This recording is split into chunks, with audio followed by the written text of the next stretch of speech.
Well, good evening, everybody.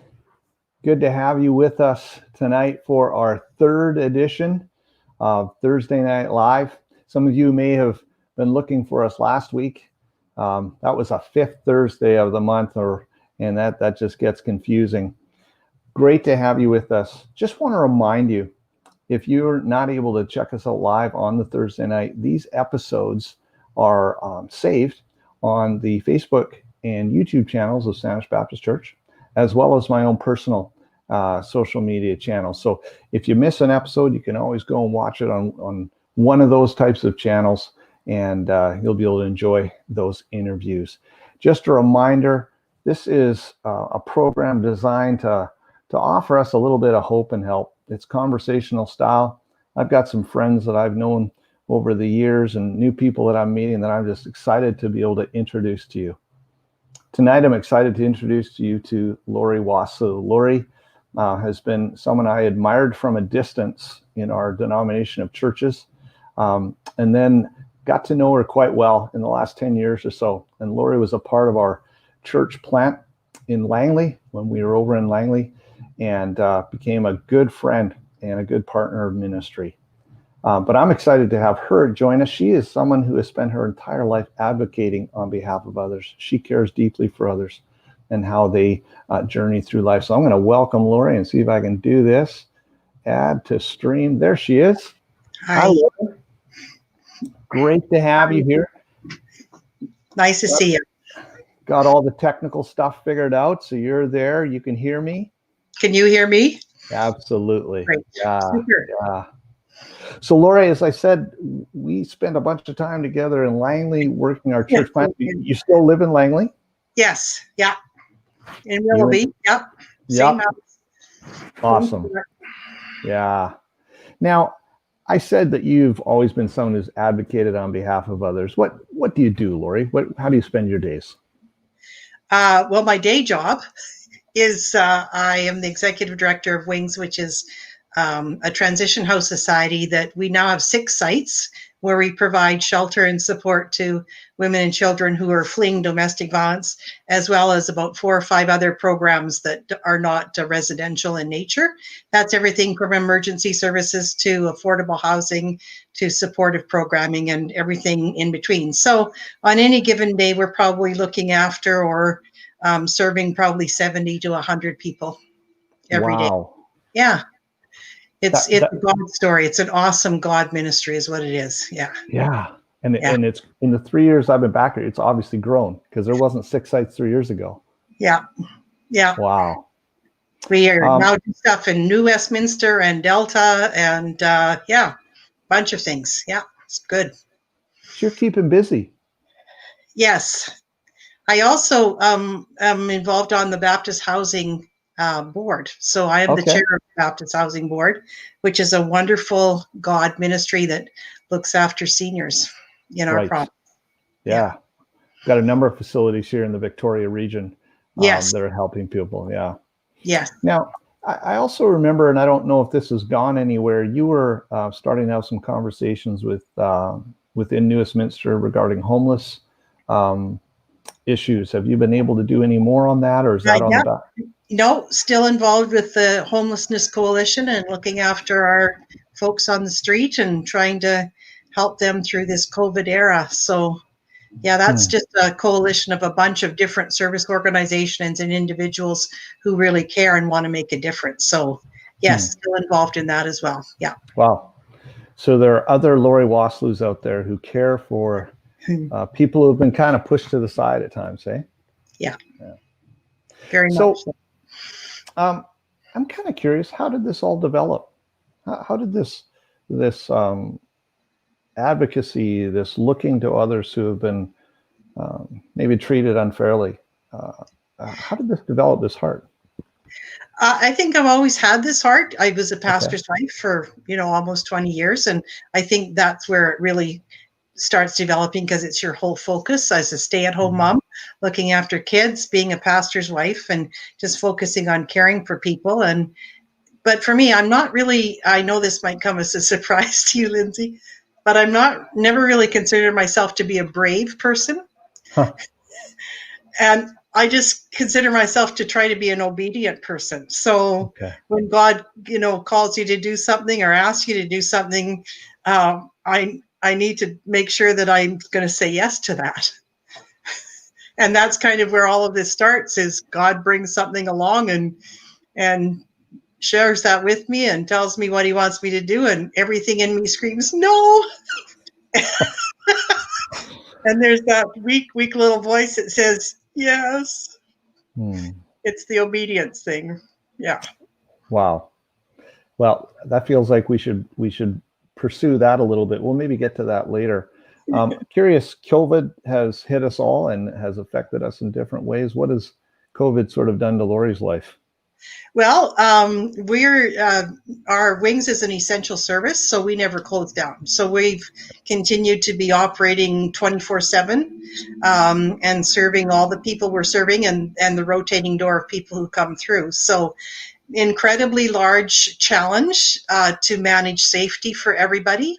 And all the protocols and all the things that you have to have in place, and not just figuring out protocols to keep my staff safe, but also then all my residents safe and everybody in between, and then having to work remotely because I'm immediately removed from the situation due to the rules that came out. And it was especially challenging near the beginning when we didn't really know what was going on. We didn't know how to treat the virus. We didn't know anything about it. And one of my staff tested positive. And it threw us all into a frenzy because we didn't know that the reality is, at the end of that story, was it was a false positive. So she actually wasn't positive. Okay. But we didn't find that out for 6 days. And in that 6 days, it was a bit challenging and crazy. And so, yeah, lots of challenges managing the COVID experience. And just the loneliness and isolation too. Working remotely, I think, is hard for people when they're used to working within a very close-knit team. Yeah, it's challenging. Yeah. So, used to really enjoy our 6:30 coffees at Starbucks just before you would head in to the office. Clearly pre-COVID days. Yes. You sit here and you smile and you laugh, and yet you're involved in such a pretty heavy ministry. Like, there's a lot of weight to what you sort of see and carry. And I've always admired, envious, frankly, of your ability to walk seemingly. Well, I know it's not easy, but your ability just to walk and continue to lead through all of that. Can you maybe just talk a little bit about how you do that? How do you approach it? How do you carry it? Well, the thing that's even more challenging about that is I led a very sheltered life. Okay.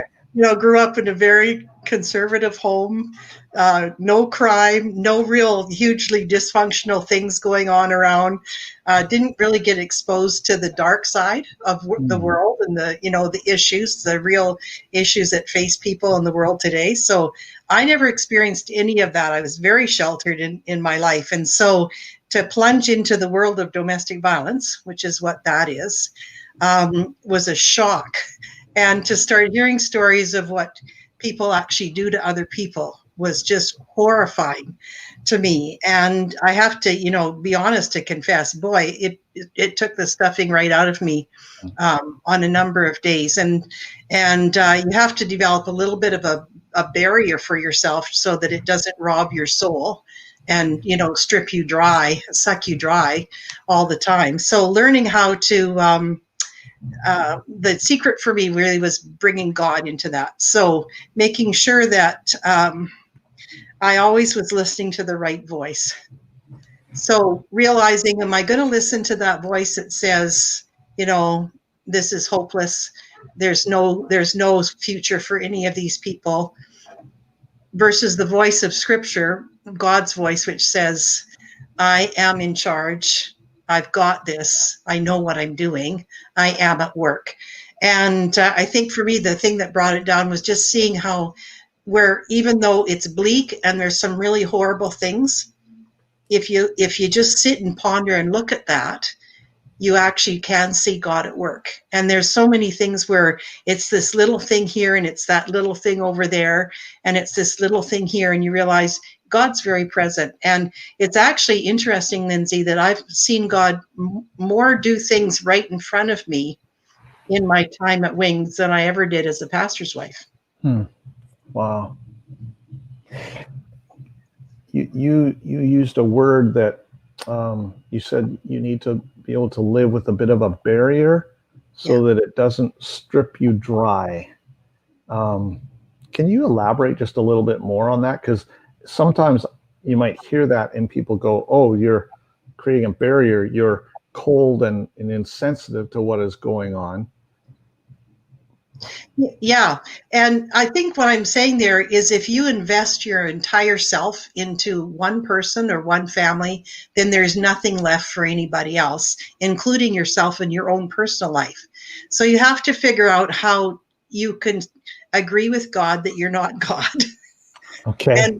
And leave up to God what's his to do and say, I have a role to play here, and my role isn't to do X, Y, and Z. My role is to do A, B, C. And sometimes I think where people get in trouble is they get too invested and they get too into a situation, and they then have to become the fixer of that situation. They have to become, the answer to that situation. They're the only ones that can make a difference. And they start taking on a God role, which isn't theirs to take on. So I can't fix these people's lives. I need to know that going in. That's not my role to play. I have a role to support that and be there for them and help them and whatever that is. But I can't play God. I can't be God in their lives.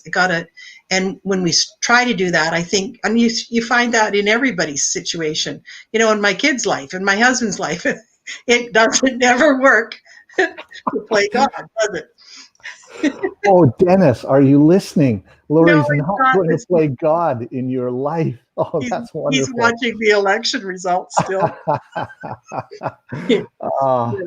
Yeah. So all of those things. So it's not at all shutting down your caring and your compassion and truly you. It's understanding that you've got to be able to have a boundary about that. Yeah.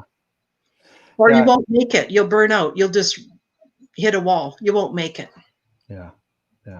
You won't have the level of emotional capacity that's needed. Yeah. People who are watching this as a part of SBC would know that that actually became a part of my story. Was me doing my best Wile E. Coyote impersonation and slamming hard into a wall and sort of slithering down. And you saw that probably coming a little bit. We had lots of conversations, and I trying to think that through personally. So I appreciate what you're saying. So hindsight is 2020, right? Looking in the rear view mirror. Sometimes these things happen too, and you don't know exactly what it is, and you don't know the extent of it. And I think I've experienced that where others have spoken into my life and said, "Hey, Lorrie, you gotta back out of this a bit." And you need that with people. You need to have people in your life who will be able to say those kinds of things to you. Okay. Yeah. So we have people on a full spectrum of different experiences and life sort of seasons, if you like. I'm just kind of curious, what are some of the things that you've put into practice in your own life that have helped you become the woman, the leader, the person of God that you are? Well, I would imagine that in reality, I'm not that much different than other Christians, that we spend a lot of time wrestling. Wrestling with, as I said, wrestling to that, listen to the right voice and getting really tempted to listen to a wrong voice. One of the things that I find myself wrestling with, and I think, why do I have to keep coming back to this spot, is just wrestling with the need to understand. So, I need the faith piece and the discipline piece and the determination piece is that God does the right thing. he is at work. He's got this. And so sometimes, okay, it's going to take longer than I think, or I'm not going to be able to understand that, or I'm going to question them. And so wrestling with that, wrestling to give that up, giving up the need to understand is probably one of my biggest challenges, because I like to understand things. I like to understand what's going on with that and why did that happen. And also because I think women do this more than men. We like to fix everything. We like to solve problems and fix things and have things, be correct and be right. And we don't like conflict. We don't like unresolved things. And so we're all about. And so sometimes it's wrestling with the need to be a fixer of things and be able to realize, okay, I need to give that up. Another thing that's really helpful for me is reminding myself to actually take the time to take a breath. Like, just stop for a minute and think about this, and rather than react and go crazy or whatever, think about this and what do I need to see in this? What do I need to learn from this? What is God trying to tell me in this? That be still and know that I am God thing probably is a really has become a really important verse for me, because I'm can be pell-mell. And sometimes in the job, you have to make pretty immediate decisions. So you end up learning, to do that a little bit rotely and routinely, and realizing, hey, I need to hear God's voice. I need to take the time to do that. Need to be aware of what's going on around me, what's happening with other people. It's not just about me.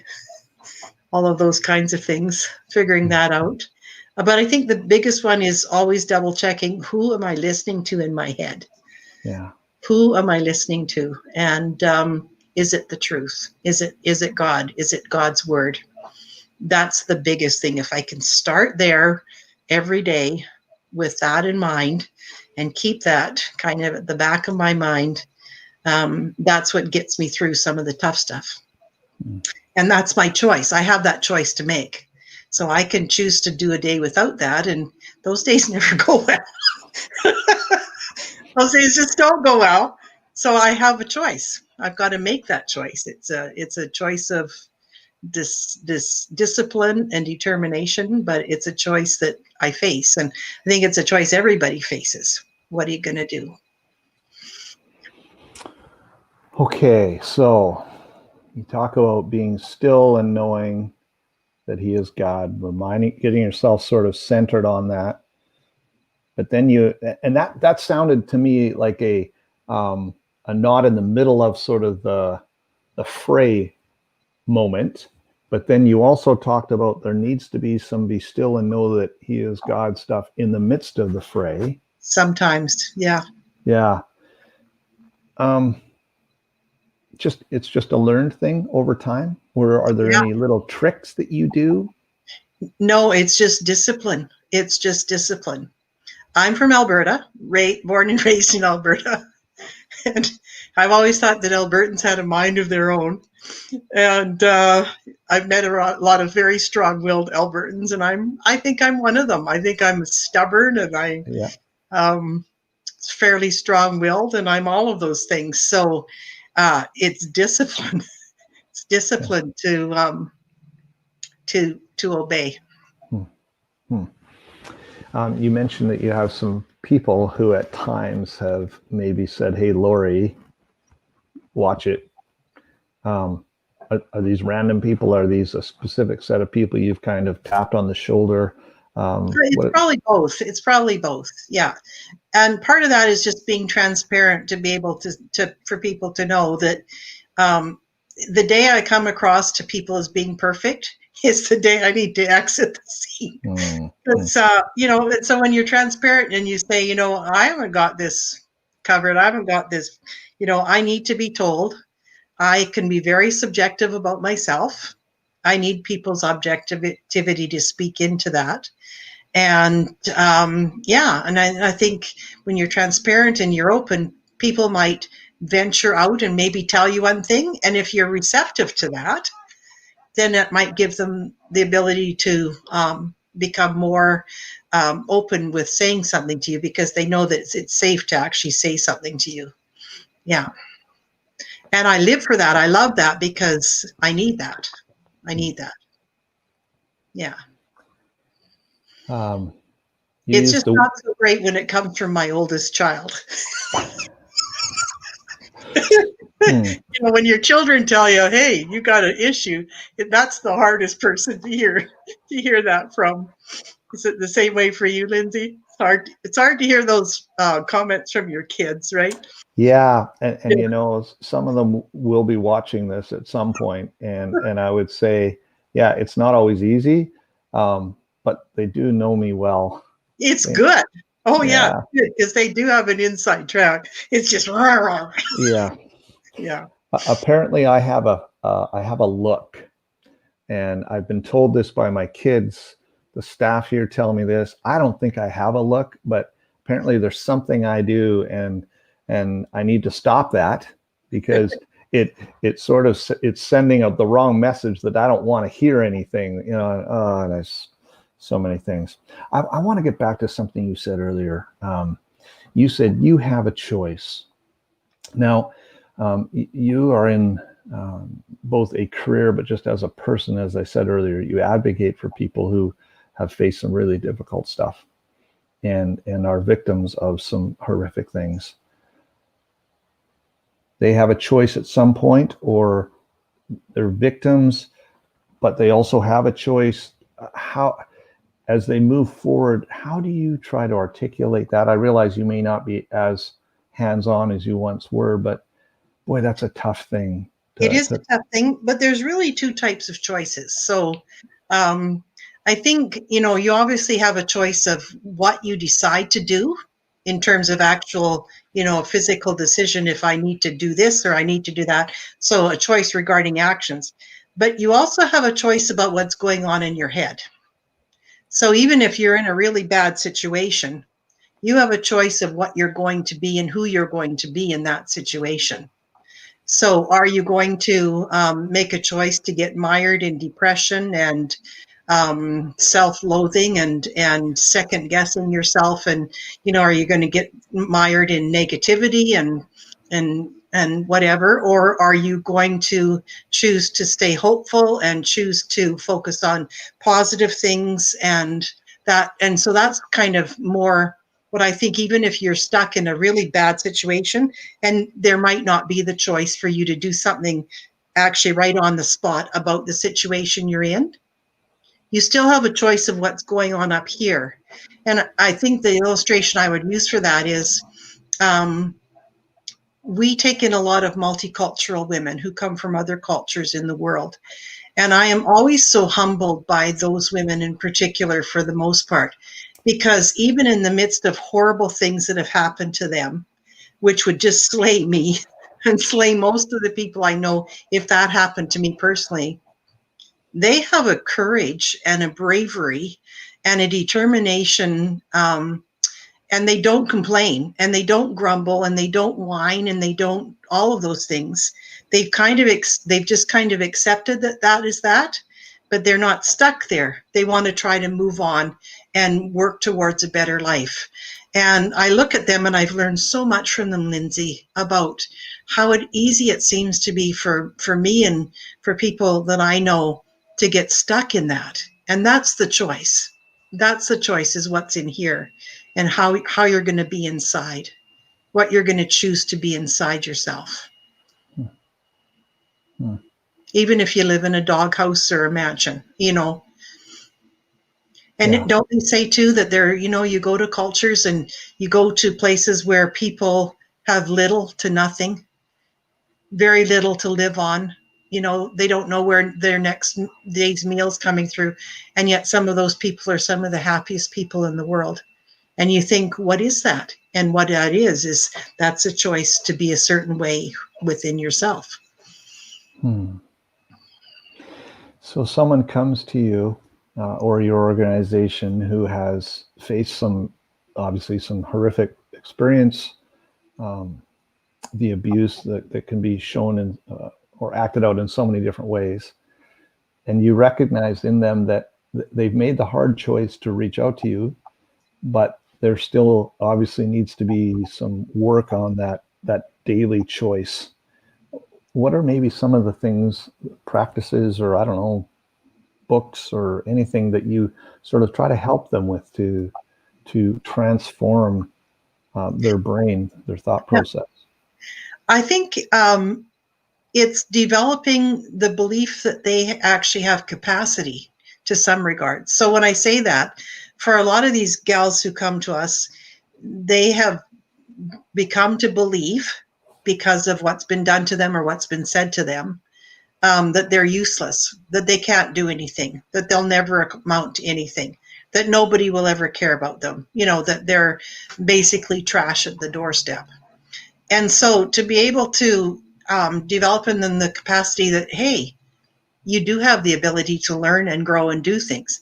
And you know what? Some of that could be teaching them how to cook a meal for 16 people, because we eat together family style, at least not right now in COVID, but we would eat together family style. So all of a sudden you have a woman who doesn't think she's worth anything. And at the end of the day, she's cooked a meal for 16 people. What is the message that that's giving to her? Is that, hey, I actually can do something. I actually can be whatever. I mean, that's just one simple example, but it's building on that, little building blocks in people's lives, to help them realize, yeah, I do have capacity.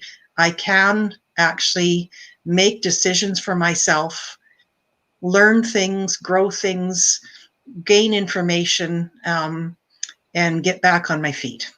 Hmm. Yeah. You used a phrase earlier that it's so easy to possibly go into a cycle of self-loathing. Um, you talk about depression and just that. I guess it's that downward spiral. Yeah. Um, and again, I'm going back to that word choice. And you said you get to choose to be hopeful. That must be really challenging for some. I mean, you mentioned some seem to just be amazing at it, their capacity, but it Yeah. must be hard for others. Any other thoughts on how to help people? Because you're talking specifically. Sorry, Lorrie, you're talking specifically in your world of women and shelters and things. We've got people watching and will be taking this in who that's not their experience, but Yeah. it's still a similar pattern. Am I right? Well, it certainly is, because in the world, and somebody said this, that pretty much everybody you meet and encounter has had something bad happen in their lives, or they're carrying around some kind of a burden or feeling the weight of something. And that's life. And so even though that's in a different realm and a different thing, it's the same application to say kindness and care and compassion and genuine empathy towards a person really makes a difference. And I can't begin to tell you the many of times I've seen a woman almost come to life when she's been treated with respect and kindness. And I don't think that's too much differently out in the world. I know Dr. Henry says be kind, all of her things, but there's a grain of truth in there that's very, very scriptural and biblical. But it's also, we need to be kind to each other, and we need to demonstrate that kindness and care and compassion and see people for real individuals standing in front of us. And that's for our family, that's for our coworkers, that's for the people we meet in the grocery store. And even when you go into the grocery store, do you ever really look at the clerk at the checkout counter? Do you ever really speak to that person and throw in a few couple of sentences of chit chat when you're talking to her? Or is it just if you walked out the door and I said to you, what was that person like who just sold you your groceries? Would you even be able to describe that person to me? Because sometimes we get so wrapped up in our own self and our own lives and what's going on inside that we don't actually see beyond that. And that actually is, to me, a real help to dealing with what's going on inside, is when you actually focus outward, when you actually look at those people and have that chit chat with that gal and have that conversation with her. You walk out of that store feeling better. And you can probably be pretty sure she's pretty feeling better, because it's not that often that people actually do that. And particularly in this time of COVID and isolation and all of that, the more we should take all of those opportunities to touch the life that God brings in front of us. It's a brief, what I call it, it's kind of a philosophy for me. It's a brief shining moment. That might be all I have with whoever that person is. It's a brief shining moment. Who do I want to be? And can I reflect God to that person in that brief shining moment? Yeah. Yeah, there's always been that challenging statement by Jesus that you find life when you give it away. Yeah. When you lose it, when you offer it out. It's sometimes really hard to feel sorry for yourself when you see what's going on with other people. And you think, oh my goodness, what on earth do I have to feel sorry for in my life?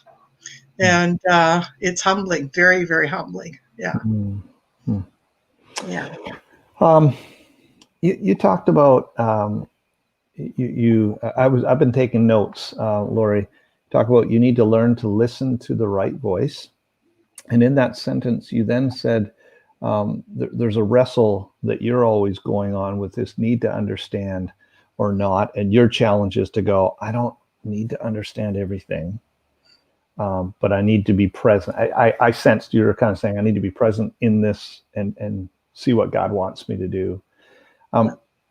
Is wrestling, is that tension? Let me say, I don't think that tension ever really goes away. I think that's probably a tension that we just need to learn how to wrestle with day in and day out, and almost accept it and go, that's okay. I'm just going to wrestle with it again today.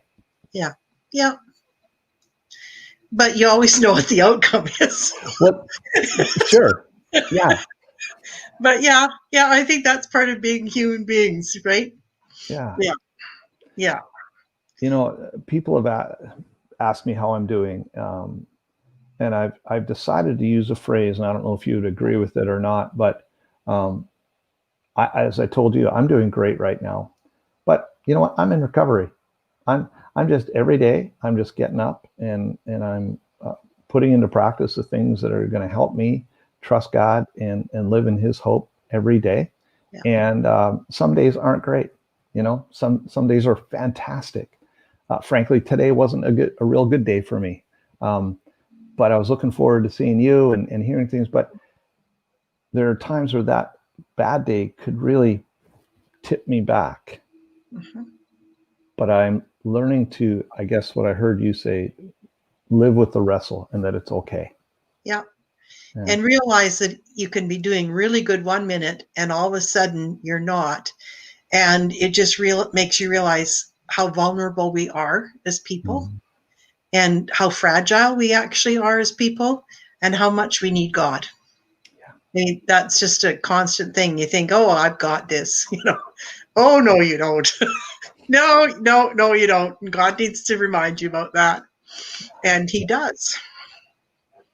Yeah. So I told you we we're going to go about 35 minutes or so. We're there. We're there. Okay. Any last thoughts that you'd like to share with us? Anything that, maybe you'd thought about that you'd love to? Yeah, not so much. I think I've pretty much said it, is just to, take the time to think about your thinking. People, when people do that, who takes the time to do that? But when you think about your thinking, it really helps show you why you are what you are and how you think what you think and where you go what you go, and just spend some time thinking about, is what I'm thinking actually aligning with Scripture? Is it aligning with God? Is it aligning with who God is and who He tells me He is and who He's proven Himself to be? And that's the homework. There you go. Lifelong homework. Yeah. It really is. It really is. Yeah. Lorrie, we just scratched the surface. I think I said to you when we talked yesterday, I'm going to want to have you back on because there's just so much more to go through. So in the new year, we're going to I'm going to reach out to you again and we'll have you on. So thank you so much. Thanks for who you are. Well, you made it fairly painless. So thanks. Well, thank you very much, Lorrie. Okay. God Yeah. bless. Say hi to Dennis for me, hey? Okay, take care. All Bye-bye. right, yeah. Bye Bye. now. Well, everybody, I hope you found that enjoyable and helpful. Yeah, we're going to have Lorrie back on. There's just so much more to dig into with her story. Just want to remind you that these episodes are on the Facebooks of Saanich and myself, and also Saanich is in my YouTube. And so you can check out these broadcasts at another time as well. We are going to be taking a little break from Thursday Night Live. I'm heading in for some surgery on Monday, and I'm going to be off for a number of weeks. So it is likely that the next Thursday Night Live will be in the new year, believe it or not, in January. I might try to squeak one in earlier. I'm just not really sure how all that'll work out. But thanks for being a part of this. I hope this was helpful. God bless.